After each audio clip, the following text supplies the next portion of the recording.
we almost celebrate and revel in the mistreatment of immigrants. When I read that, I thought, is there a difference between desecration, like shout your abortion, and just being cruel to people? It's one thing to be calling for sober and appropriate immigration policies. It's one thing to want strong borders. It's another thing to post pictures online of children of immigrants being carried off by ICE and taking joy in the pain and the fear in those children's eyes. I read your book, Carl. It's provocatively called The Desecration of Man. What do you mean by desecration? The idea is that the world has lost its magic and has lost its depth. I think that's certainly an insight into the way we live today. We all feel the world is less mysterious, it's less magical, it's less enchanted. Our guest today, Dr. Carl Trueman, is who I would consider one of the most important Christian thinkers of our time. He's written a book today called The Desecration of Man, How the Rejection of God Degrades Our Humanity. We have him in studio today to have a conversation, and I read your book, Carl, 3 times carefully, underlined, highlighted it, and I will probably go back through it again because I think it's that important. Thanks for joining us today on the Think Biblically podcast. It's a great pleasure to be here, and you've read the book more often than I have. Fair enough. Well, we'll get into why, but I think it's eye-opening. I think it's interesting. I think it's relevant. It shifted a couple things in my mind. But let's just start with the title. It's provocatively called The Desecration of Man. What do you mean by desecration? And can you give us some cultural examples, if you will? Well, the background to the title Desecration of Man, partly it's a little homage to C.S. Lewis, who wrote famously the Abolition of Man. Yeah. And partly it's an attempt to supplement the current tendency among a lot of Christian thinkers to talk about the world as being disenchanted. The idea is that the world has lost its magic and has lost its depth. And I think that's certainly an insight into the way we live today. We all feel the world is less mysterious, it's less magical, it's less enchanted. But it doesn't fully explain all of the aspects of modernity. And indeed, it doesn't explain some of what I consider to be the most important aspects of modernity. And one example that I use in the book is the language that surrounds abortion. In the 1990s, the language for abortion was that it should be safe, legal, and rare, which is, there's a sense of sort of regret in that language. Yeah. It's, okay, the world is not as it should be. Sometimes we have to do things that we would rather not do. But if we've got to do those things, then let's make sure that they're safe, make sure that they're regulated by the law, and make sure that they're rare. They don't happen very often. In the 35 years since that phrase was popular, we've seen this remarkable turnaround, such that abortion is now something that people are to be proud of. They shout their abortions. They wear sweatshirts proclaiming that they've had an abortion. We had the very bizarre situation a year or two ago where there was a man who wanted to become a woman so that he could get pregnant and have an abortion. There is an exhilaration, a celebration involved in this, what I would say, destruction of humanity.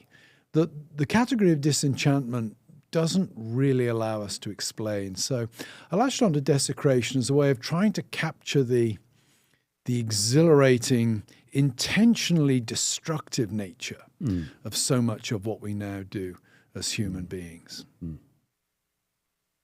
So in the very beginning part, you sort of frame the book around Friedrich Nietzsche's Madman. Yeah. Tell us a little bit about, for those that aren't familiar with Nietzsche, what the madman represents. Yeah. And how that helps frame where you're going with the book. Yeah, well, Friedrich Nietzsche, for those not familiar with the name, was one of the great 19th century atheist philosophers. Not well known really during his own day. He's become much more significant in the century or so since his death in 1900. Nietzsche was also a great writer. He didn't write tedious philosophical tomes. He wrote with a real literary flair. Yeah. And in one of his works, The Gay Science, he has this parable, as he calls it, the parable of the madman, where he tells this story of a madman who runs into a town square in the middle of the day, holding up a lantern. Even though the sun is shining, he's holding up a lantern. So he's clearly a lunatic. And he berates the people who are gathered in the town square, who happen to be atheists. He berates them with the declaration that God is dead. God does not exist anymore. And the men in the town square, they're confused by this and they laugh at him. It's a sort of course he's dead. What are you going on about? And the madman says, no, you don't understand. God is dead because we've killed him. We've intentionally got rid of him. And then the madman goes on to say, and I summarize here, essentially saying something like, you can't carry on as if everything is the same when you've got rid of God. If you get rid of God, then you really have to get rid of everything that was once built upon God. In fact, you have to become gods yourselves. You have to decide what the values are that you live by. You have to decide what the meaning of your life is. You have to overcome the suffering that comes your way and make it serve your purpose. And that's both a terrifying responsibility because it means we have to rise to be gods, but it's also exhilarating as well because we have to rise to be gods. And that language of, God is dead because we have killed him, that's exhilarating language. What greater sense of power could a human being have than having the blood of the divine on his hands? And so Nietzsche's really throwing out a challenge there to atheists and saying essentially, you can't be a polite atheist. You can't be an atheist and then just carry on as if Christian morality, human nature, is true and unchanged by the death of God. No, now everything's up for grabs. You have to rise and become gods yourselves. Yeah, I take it this was part of the metaphor where his cut flower civilization comes from. Yes. Recognizing that you can't have the benefits of the beauty of those flowers when cut off from the roots. Absolutely. It's a sort of, Nietzsche's really calling the bluff on the Enlightenment. What he's essentially saying, and I think he's probably got somebody like Immanuel Kant in his crosshairs here, he's essentially saying, you Enlightenment philosophers can't get rid of God without fundamentally revising your understanding of morality, human value. Underlying it all is this idea that Nietzsche looks at somebody like Kant and thinks he's got rid of God, but he smuggled something back in to do the job that God once did, human nature. Actually, no. Can't even talk about human nature now. Human nature is not something objective and given to us that we have to conform to. We get to decide as individuals what our nature is, what is good for us, what is bad for us. So how does that connect? How does that also capture the cultural moment we're in at present? Well, of course, the challenge then becomes, how do I know that I am acting in an authentic way? Nietzsche would say, how do you know you're not going along with herd morality? Well, the answer is transgression. By smashing through the things that the old God put in place, we demonstrate our independence from him. We get that buzz of knowing that we ourselves are gods because we are riding a coach and horses through the things that God set up as barriers to hem us in. So it tilts strongly towards a kind of transgressive view of what it means to be human. I'm at my most authentic when I'm breaking the rules. And you think about, you don't have to read philosophy. You could just switch on the TV and watch reality television at this point. What are the set of values that reality television thrives on? It's values of transgression. It's people behaving, we would say, using the old-fashioned morality, people behaving badly. That's what we like to see. Those are the people that we idolize in our culture now. So you talk about how this is kind of on the left and on the right, and I appreciate that this is not a political book. You're trying to analyze culture. Some of the critiques you give that would maybe be categorized more on the left would be Shout Your Abortion or Drag Queen Story Hour, and there's a great example here how this is just kind of flaunting gender. It's targeting children. There's the desecration element of it. One of the examples on the right was not just that we hold a certain view of immigration, but we almost celebrate and revel in the mistreatment of immigrants. Now, when I read that, I thought, is there a difference between desecration, like shout your abortion, and just being cruel to people? So is that the same kind of desecration? And are there other examples on the right that make your point, or is it more largely a phenomena that we see on the progressive left? I think we see it, certainly if you're a Christian, you'll tend to have seen it on the progressive left. Yep. That's where American evangelicalism tends to see the problem. But it definitely exists on the right as well. And the example I use in immigration is, it's one thing to be calling for, I would say, sober and appropriate immigration policies. It's one thing to want strong borders. It's another thing to post pictures online of children of immigrants being carried off by ICE and taking joy in the pain and the fear in those children's eyes. Now, one might turn around and say, but it's the parents' fault that the children in that situation. Okay, one could argue that case. But even so, I take no pleasure in the suffering of a child. Yeah. Even if that child is the victim ultimately of the parents' misdemeanor, not the immigration services. So, and I think what's going on there is a fundamental failure to recognize the image of God in other people. When we take pleasure in the destruction, be it emotional or physical, of other people, we're taking pleasure in the destruction of the image of God. Well, what is that? That's the ultimate desecration. It's the thing that makes us feel most powerful. Dostoevsky has a very powerful passage in his book Notes from the Dead House, when he's reflecting. He's reflecting on different prisoners there and what's got them there. And there's one very urbane man, and he's puzzled when he discovers that this very urbane, gentlemanly, well-educated, well-spoken man is actually a serial killer. So it blows his mind. Why did he kill so many people? And Dostoevsky's answer is, well, the first man he killed, perhaps he killed him for a reason. It's not to say we approve of him killing somebody, but maybe the other guy cheated at cards or cheated with his wife or something. You could see there's a rationale to the crime. But having killed this other man and got such a buzz from crossing a sacred line, such a buzz of power from destroying the image of God, he had to do it again and again and again. And so there's that addictive dimension, that feeling of godlikeness that desecration gives us. So, one example on the right would be the rejoicing in the suffering of little children at the moment. Another example might be the treating of other human beings simply as pieces of garbage. I think that you look at the X accounts of politicians on the left and right and look at how they talk about people with whom they disagree. They rarely talk about them as flesh and blood human beings. They talk about them as things, as an aggregate of ideas that they happen to disagree with. That too is a form of desecration, the denial of the full humanity of somebody else. Now you contend throughout the book that the question of what's a human being, question of anthropology, are the central, not only theological, but central cultural and philosophical question of the day. Yeah. Why is that so central? And how typically do you see our culture answering that today? Yeah, I came across what I call the anthropological problem really in my earlier work when I was exploring how did transgenderism become so plausible. I was puzzled that the statement, I'm a woman trapped in a man's body, would have been regarded as completely nonsensical by my grandfather. He died in the early 90s. He was died fairly recently in the sweep of history. And yet today would be seen as intuitively true by a lot of people. And I came to the conclusion that you couldn't answer that question completely in isolation. It's ultimately not a question about gender. It's a question about human embodiment, how the body connects to what it means to be a human being.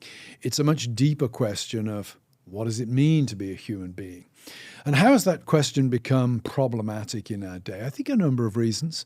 One, as I've argued in earlier books, over the last 400 or 500 years, we've increasingly come to identify ourselves with our inner feelings. Rather than seeing our identity as located in fixed social relations or localities or family callings, we've tended to see the continuity in our lives as being provided by our inner life, our inner feelings. And secondly, we have the role of technology.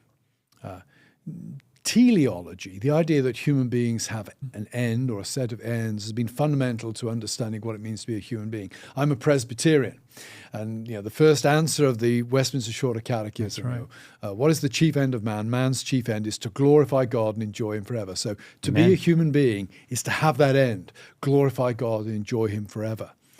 What technology has allowed us to do is think that, like the madman's challenge, we can invent the ends for ourselves. I have a male body, but that need not impose any teleology upon me, because technology allows me to take hormones and have surgeries that allow me to think that I'm a woman. So technology has played a huge role in scrambling teleology, and that has a deep knock-on effect on how we understand what it means to be human. That's great. One of the examples you gave in the book that I found especially helpful was to compare how over like the past 25 years, how somebody would ground their identity has changed more than probably like throughout the history of the world. Yeah. So you take someone in England in the 12th century and the 13th century, and really nothing has changed that dramatically about how they ground themselves. And yet with AI and other technologies, things might shift within 6 months or 2 years or 3 years. Will you kind of explain and unpack that illustration a little bit for us so our viewers really grasp it? Yeah, well, if we do a thought experiment and time travel back to an English rural village in 1200, and spend a couple of months there, get to know the people, get to know the rhythm of life. The rhythm of life would be determined by the seasons. Get to know the area. Well, people would be tied to the area, probably wouldn't travel more than 40 miles away from their place of birth during their entire life. Amazing. If you were to ask somebody in that world, who are you? They'd give a very straightforward answer. I belong to this family. We live in that part of the village. We are the local blacksmiths, or we're the local farmers. We till this land here. Oh, and by the way, I was baptized, I got married, and I'll be buried in that church just down the road. All of the things that are important to defining who we are fixed. If you were to go forward to 1300 or 1400, the faces would have changed, but by and large, the rhythm of life would remain the same. Then you move to 1600, 1500, 1600. Things are starting to change. Take the invention of the printing press. Suddenly, you're living in this village, but you hear word that, man, you can make good money by moving to the city and learning how to print, becoming part of a printer's setup. Well, over the next few centuries, of course, the printing press is only one of the technological innovations. You get to the 19th century, the Industrial Revolution. Everything's changing. People are moving from the countryside into the cities. Families are getting, the network of family connections is getting smaller. The ability to move around is getting more and more possible. Everything that once fixed your identity is now up for grabs. And now move into the 21st century, and as you pointed out, Sean, in the last 10 or 15 years, we haven't just had the invention of the printing press. We're getting the equivalent of the printing press being invented every 3 or 4 months. I was sitting in the airport yesterday, or the day before, and looked around, and everybody in the departure lounge was staring at a tiny little screen. Yep. And I'm thinking, wow, this scene would have been impossible to imagine 15 years ago. And yet now it's quite normal. 15 years ago, people might have been talking to each other. The departure lounge might have been animated by the buzz of conversation. Now it's this silent scrolling that's taking place. That's not incidental to who we are. How we think about life is increasingly mediated through a tiny handheld screen. And who knows what's coming next? Who knows what's coming next? That's right. So one thing I appreciate about the book is you move from the general to the specific in the second half, and you apply some of the anthropology that you lay out in the sexual revolution to end of life and other controversial areas. So let's look at the sexual revolution for a moment. How is the sexual revolution rooted in this more contemporary understanding of human nature? And you've talked about technology already, but technology has a lot to do with that in this regard too. Yeah. So I'd love to hear your thoughts on sort of both those things. Yeah, well, first of all, if we think about the nature of sexual desire, it's a hardy perennial of human existence. There's a reason why, when I talk to students at Grove City College, we talk about the Iliad, let's say. We can understand the Iliad. It's from many centuries before Christ. But it's dealing with a basic perennial story of one man sexually desires another man's wife, runs off with her. The jilted guy gets together with his brother, heads overseas to get his wife back. We can understand the basic dynamics of the story. Why? Because sexual desire and sex is powerful. That's a perennial of human existence. And that tells me that when our thinking about what sex is and how it works changes, something very fundamental is going on in how we think about what it means to be a human being.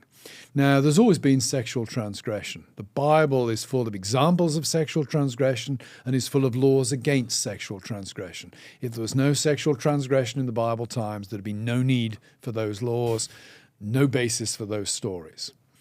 But certain kinds of sexual behavior were always regarded as transgressive. The norm was one man leaves his mother and father, becomes one body with a woman, they have children. That was the norm. Think about how that's changed in recent years. Sexual revolution, I would say, doesn't just represent a shift in sexual behavior. It represents a fundamental shift in sexual attitudes. Sex has ceased to be a seal on a unique relationship between one man and one woman, primarily for the purpose of reinforcing that union and the production of children, and has moved to being thought of as recreation. Now, again, sex as recreation, that's not a new thing. The difference between now and, say, 200 years ago is 200 years ago, you had to be wealthy to get away with sex as recreation. The English royal family, they could do it and get away with it. The average man or woman in the street, they might like to have thought of sex as recreation, but they couldn't act on that thought because she's going to get pregnant. He's going to get a nasty disease. There are going to be serious biological, social consequences. But now we have technology. We have easy access to contraception. Plenty of antibiotics out there to deal with those unpleasant diseases. Abortion, if you do get pregnant. That's allowed us not only to think that sex is mere recreation, it allows us to act as if sex is mere recreation. And that involves a fundamental transformation of what it means to be human. And one of the interesting statistics that I'm told by friends who work in the pro-life area is this: when the pill was legalized, you would have expected the number of abortions to drop. Actually, the number of abortions goes up. Well, ask yourself, why is that the case? I would say because the social imagination of what sex is shifts, so that pregnancy comes to be seen as an unfortunate accidental byproduct, a problem, and not the actual end or purpose.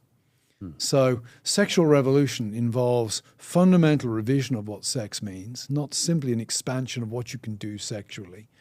And in the process involves a fundamental revision of what it means to be a human being. Let me follow up on that. Yeah, do it. Briefly. If I heard you correctly yesterday, with our faculty, you seem to have some guarded allowance for some forms of contraception. Yeah. I take it what you meant by that was the ones that are abortifacient are problematic, and the ones that are genuinely contraceptive would be acceptable. Did I hear you correctly on that? Yes. I mean, what I would say about my own position at this point in time is, one, I would certainly say abortifacients are wrong. In terms of non-abortifacient forms of contraception, I think I'm a work in progress. What I would say is that I don't think Protestantism wrestled with the issue at the depth it should do. That the issue of contraception sort of passed almost by accident into Protestant culture after the Lambeth Conference of 1930, I think it was. And very few of us Protestants, and I include myself in that, have thought very deeply about the issue at all. I think Catholics Catholics are able to knock us from pillar to post on that because we haven't thought about it deeply enough. Certainly abortifacients are wrong. Whether non-abortifacient forms of contraception are wrong, I'm a work in progress on that, but I would still say they're only ever legitimate within the context of a marriage. Of course. So still would not legitimate sex as pure recreation. For the record, I'll come back to that in a minute. I would love to have that conversation with you separately. I'm a work in progress too, and I've not seen good Protestant answers to some of the Catholic theology of the body. Not to mention, you only have the effects of contraception, like the pill, et cetera, but the in-principle argument itself. But that's a separate issue that would take us aside for now. You also talk about pornography and how that revolution, the accessibility of pornography, now AI with pornography and through social media is changing so many things. But you criticize pornography and sexual activity outside of marriage, partly because they deny the unitive and procreative functions of sex and thus turn sex into a solely or primarily recreational activity, which turns people into objects and commodities. That's kind of the heart of the case you make. Everyone would agree with it. How and why do you marshal a similar criticism against IVF? What's the root of your concern with IVF? Yeah, a number of concerns with IVF. One, there is a definite connection between IVF and eugenics. That IVF encourages us to think about children as things that we design and purchase. IVF must ultimately press society towards thinking about what lives are worth living and what lives are not worth living. As soon as we take control of conception at that level, when we're effectively tinkering with what it means to be a human being, the tendency will be towards a sort of master race thinking about children. And we already see that to some extent in a place like Iceland, where Iceland famously boasts that it has eliminated Down syndrome. That's right. Whereas what Iceland has actually done is decided that babies in the womb with Down syndrome are unworthy of life and therefore should be eliminated. I would say a more honest approach is say we've eliminated persons with Down syndrome, not we've eliminated Down syndrome. So my concern about IVF is, again, the commodification of children, the eugenics that lie behind it. Now, when I wrote that chapter, I thought this is the chapter that I'll get most hate mail You wrote from. that in there. Yeah, it's the one that I'll get into trouble for because it's easy for a man who found it easy to have children with his wife to say the things I said. Couples who are childless and are desperate for children, heartbreaking situation. And I can see the pull, the attraction of IVF there. And the way I look at it is this: it's the couple desire a good thing. That's right. What they need to do is reflect upon the wider implications of how society thinks about children concerning the specific line of or course of action that they are attempting to approach. And I would recommend, don't listen to somebody like me on it. Get hold of the work of Elizabeth Kirk, a wonderful professor at Catholic University of America, wonderful person, who herself, she and her husband, struggled for many years with infertility. She's very opposed to IVF, and she can write with authority on that issue in a way that a man like myself lacks that personal authority to speak to it. That's great. Super helpful. Can I push in on one thing here? So the concern tied to eugenics, I think all people would share that it turns individuals into commodities that are human beings. There's also the concern tied to a theology of the body, like what is the body? What is the purpose of the body? And is there a built-in design and intention for fertilization? And IVF, the term test tube baby, I think you say in the book, is not entirely false where fertilization takes place. So it's also your concern that there's an in-principle reimagining what fertilization is supposed to look like, sexual reproduction, ties to eugenics aside. Yes, I think so. And I would go to the I think the very provocative and helpful title of Oliver O'Donovan, this little book, Begotten or Made. And he makes a distinction there between, do we think of children as begotten Or do we think of them as made? I would say, in other words, do we think of them as mysterious creations that we mysteriously beget? Or do we think of them as products that we make? And that, I think, touches on something really very, very important there. Yeah, go for it. Pursue that a little bit further, if sure. I might. You describe dehumanizing as essentially treating a person as a thing. Yeah. And treating them as a means to an end and not an end in themselves. So take this, for example, and full disclosure here, this is one of the areas that Sean and I we don't have too many significant differences, but this is one of them. It is, yeah. So let's take the IVF situation.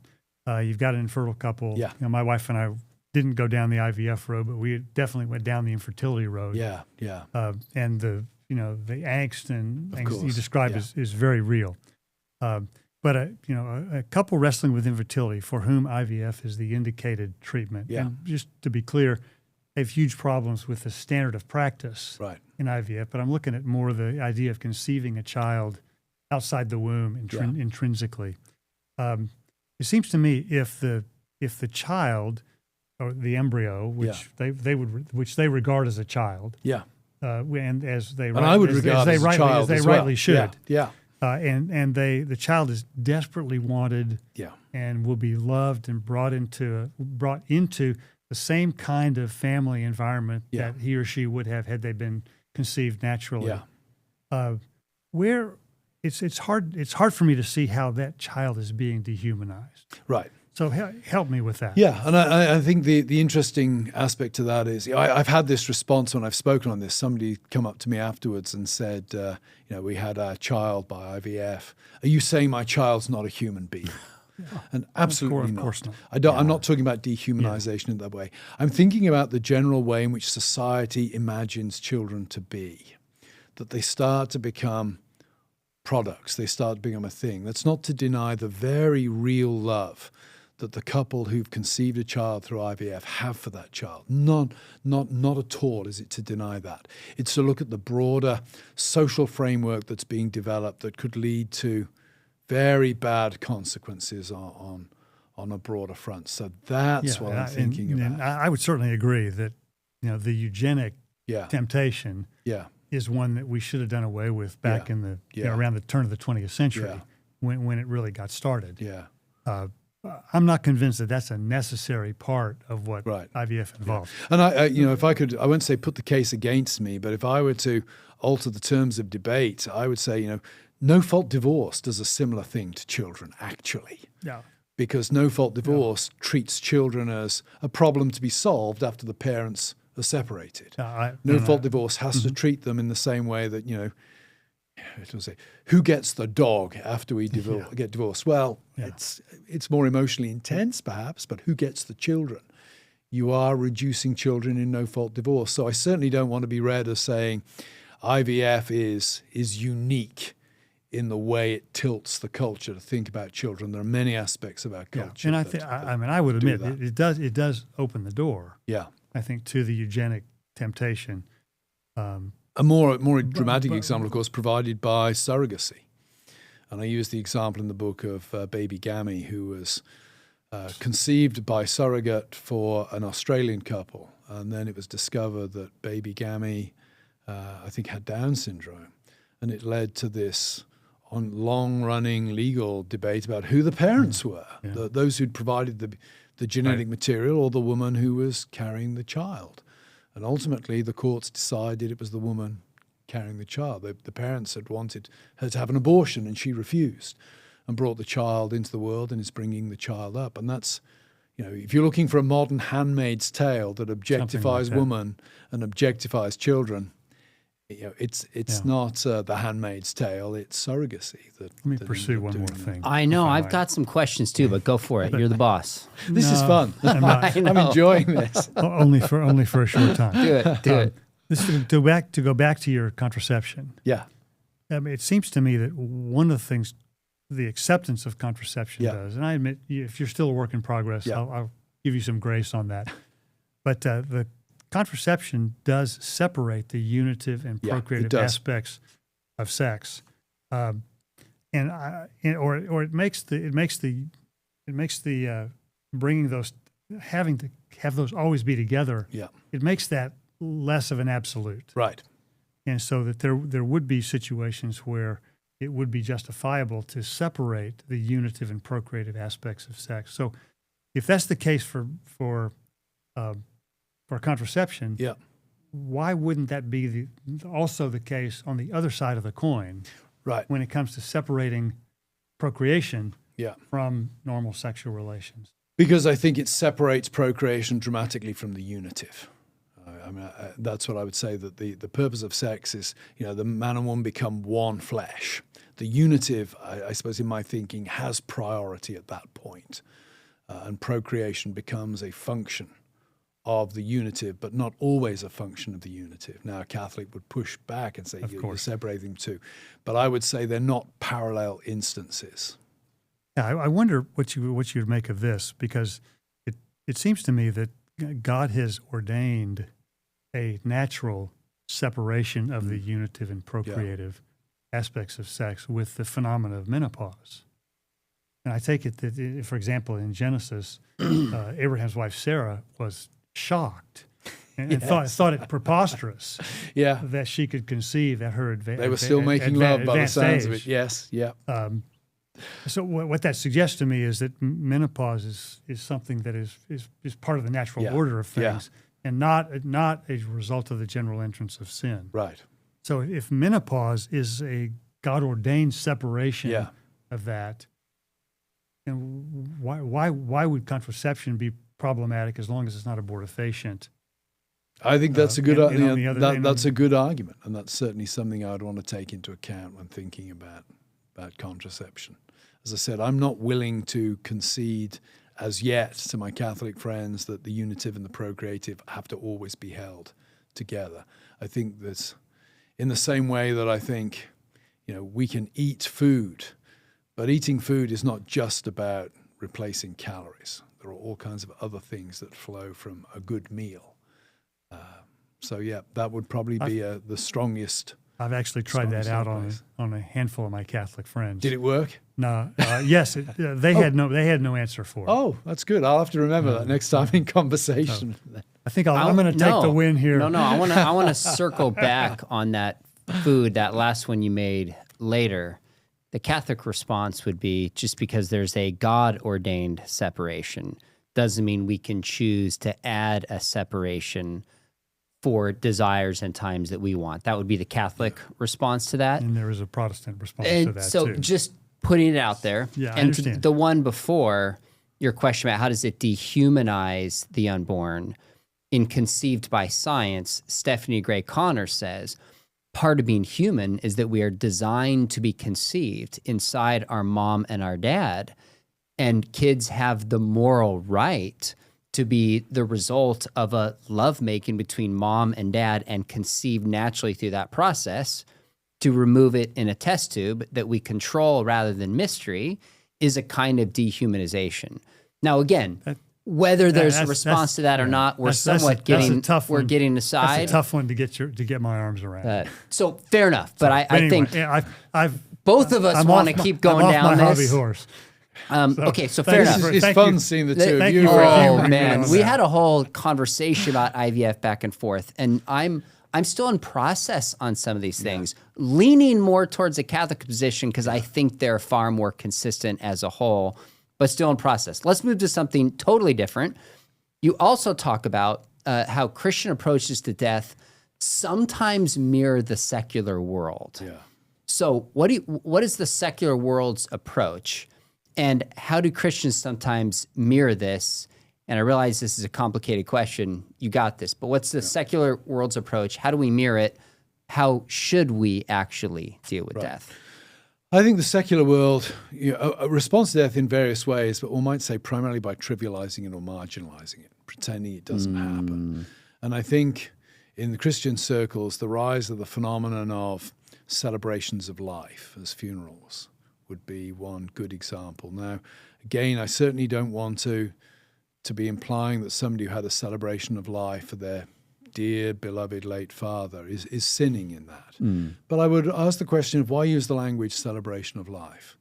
If the life was worth celebrating, surely the death is worth mourning. We need to understand that death is catastrophic. Death leaves those left behind reduced. I mentioned I think it was in chapel this morning at Biola, the first account we have of weeping in the Bible is Abraham going in and weeping for his wife Sarah. And I made the comment there that of all people on the face of the planet at that moment in time, Abraham knows the answer. He knows the covenant God, and he knows that God is going to be bringing things to a satisfactory conclusion. And yet he weeps for the loss of his wife.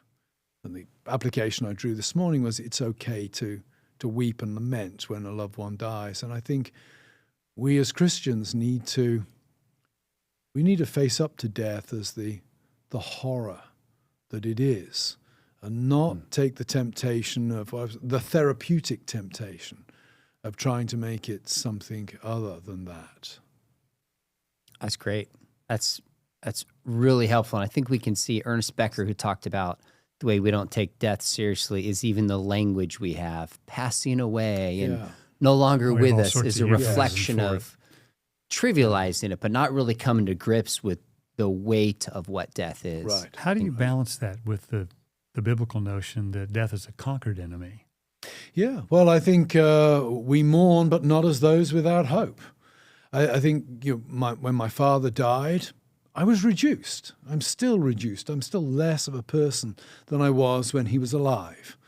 And it's right to mourn and lament that, even though I know that could well be put right at the end of time. In the interim, I mourn and lament him. Think of a more trivial example.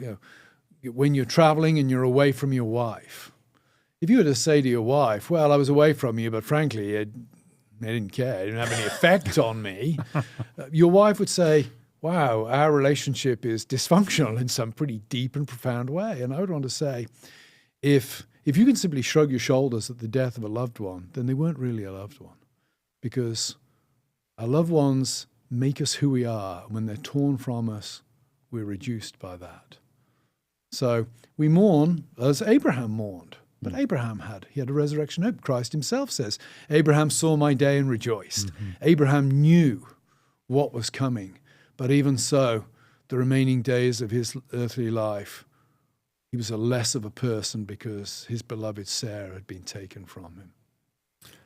One thing I've noticed, I spent about 15 years consulting at the bedside for hospitals on ethics. And one thing I saw, particularly among believing families, was this tenacious desire to hold on to their loved one when the prognosis was very bleak. Right. And what they were really doing was just delaying an inevitable and sort of semi-imminent homecoming. Yeah. And I often wanted to say to them, do you actually believe this stuff that you say you believe about eternity and resurrection and the hope of the gospel? And I wonder if there's some sort of dehumanizing of our loved ones at the end of life when we make decisions based on what's best for us because we don't want to let them go, as opposed to what might be best for them. Yeah, that's a very interesting comment. And my mind immediately went to something that I used to wrestle with when I was a pastor. And we'd have times of prayer in the evening where congregants were allowed to make prayer requests, and then whoever's leading in worship would offer those prayers to God. And you would occasionally get that question or that prayer request, my 98-year-old grandmother has had a fall. Can we pray that the surgeons put her back together and she's okay? And I'm thinking that's a legitimate prayer. But at what point do we also pray, but if it's not your will for her to be put back together, Lord, may she have a safe and as comfortable a passing as possible into the next world. We're unwilling to make those prayers. And I think whether I'd use the language of dehumanizing about that, I'm not sure. I'd have to think about that. But I do think there's a serious pastoral issue there and when you think about the majority of prayers, in my experience, and I'm as guilty of this as anybody, majority of prayers at times of open prayer or prayer meetings, they're often focused on bodily health issues. Right. Young and old, we tend to be praying for broken arms and bruises and headaches and nosebleeds. Paul doesn't, in his letters, have a lot to say about those things by and large. He's praying more about the joy and the grace that the saints are growing in. But they do, when it gets serious, like with the 98-year-old grandmother, they do pray for a miracle. Yeah. And I've often been tempted to say, well, if we're going to hope for a miracle, then let's really go for it. Yeah. And turn off everything. Yeah. And trust God for that, and essentially turn the person back over to God. And the great miracle is the resurrection. Of course. Point. That is the great miracle. Yeah. Carl, your book before this was on critical theory. Yeah. But critical theory is a little bit like kind of a golden thread that runs through this that you interact with. Yeah. Is critical theory the kind of thing that we can take, I think it was phrased yesterday in the staff meeting in a question to you, kind of chew the meat and spit out the bones? Right. Or is it something that should be completely rejected and we should just be interested in the questions that motivate people to consider and believe in critical theory? I think there are certain aspects of critical theory that are interesting. Critical theory will tend, for example, to challenge other people. Has your philosophy delivered on its own terms? And I think that's a useful approach for Christians. We look at the sexual revolution and say, okay, sexual revolution promised to liberate women. Has it liberated women? No. Yeah. So I think there are things we can learn from critical theory on that front. I would never use the language of describing it as a useful tool or saying, we can chew on the meat and spit out the bones, because for critical theory purists, of course, it stands or falls as a whole. It's not a descriptive or analytic thing. It's a revolutionary thing. The idea is not to describe and explain reality. The idea is to change or transform reality. What intrigued me about, and this connects to the theme of this book, what intrigued me about critical theory was in 2020, 2021, what I'd always regarded as pretty complicated and obscure branch of the humanities suddenly became the stock in trade of the internet. It did. Among people who probably never read any critical theory in their lives. So critical theory must resonate pretty deeply. Some of its ideas or some of its slogans resonate with ordinary people out there on the internet. And I came to the conclusion that what resonated was its negation. It loves smashing up that which is. And that, of course, ties in beautifully. It does. With the idea of modernity is committed to desecration. That's why in queer theory you will find the language of desecration popping up because that's what they think they're doing. They're tearing down that which previous generations have considered to be holy and sacrosanct. We good to go? Any last questions? I'm sure we could go for hours. We'd go for quite a long time, but I think we should this is probably a good place to stop. Yeah, good stuff. Carl, I'll say it again. Thoroughly enjoyed your book. I've got it highlighted and underlined. I could show you all through here. I would recommend it to our listeners and our viewers as much as any book. I've not read it 3 times. But I have underlined Shame it. on you. I have underlined it thoroughly. Well, he only needs to read it once. He gets it. I'm a little slower. It takes me a few times. I don't think my wife has read anything I've ever written, even once. So she'll read the foreword of this to make sure that I thank her. But other than that, that'll be her interest. Well, Carl Trueman, appreciate you being on campus, meeting with great. the staff, meeting with the students. Join us in studio.